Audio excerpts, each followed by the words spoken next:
দীর্ঘ ৯ মাস পর পুনরায় চালু হলো নারায়ণগঞ্জ আঞ্চলিক পাসপোর্ট অফিস। আজ রোববার জেলা প্রশাসক মোহাম্মদ জাহিদুল ইসলাম মিয়ার উদ্বোধনের মাধ্যমে নতুন ভবনের কার্যক্রম শুরু হয়। এতে উপস্থিত ছিলেন অতিরিক্ত জেলা প্রশাসক মোহাম্মদ আলমগীর হোসেন এবং উপপরিচালক মোহাম্মদ জামাল হোসেন। মনিরুল ইসলাম মনিরের প্রতিবেদনে থাকছে বিস্তারিত। গত বছরের জুলাই মাসে অগ্নিকাণ্ডে অফিসটি ক্ষতিগ্রস্ত হয় এবং প্রায় ৫,০০০ পাসপোর্ট পুড়ে যায়। সে সময় জেলা নাগরিকদের কেরানীগঞ্জ, নারায়ণগঞ্জ এবং মুন্সিগঞ্জ অফিসে যেতে বাধ্য করা হয়।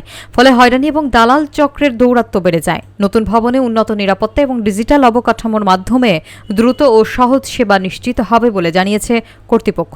উপপরিচালক মোহাম্মদ জামাল হোসেন জানান, ইতোমধ্যে আগারগাঁও থেকে ৭,০০০ পাসপোর্ট সরবরাহ করা হয়েছে এবং বাকিগুলো দ্রুত সরবরাহ করা হবে।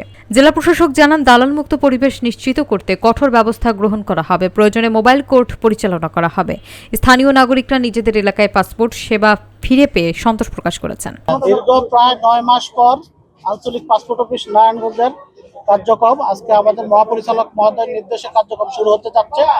দেখা গেছে যে অনেকদিন পর অপেক্ষায় ছিলাম, অপেক্ষা থাকার পর মোটামুটি একটা অবসান করছে। আজকে আসলাম, ঠিকমতো দেওয়া হয় তাহলে ভালো।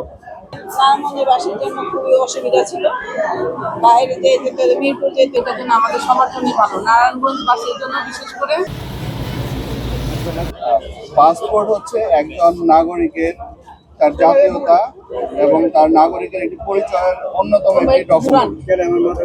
যদি কোনো অভিযোগ আসে যে দালালরা এখানে কোনো ইনফ্লুয়েন্স করছে, আমরা সাথে সাথে আমাদের মোবাইল টিম পাঠাবো এবং তাদের বিরুদ্ধে আমরা অভিযান পরিচালনা করব।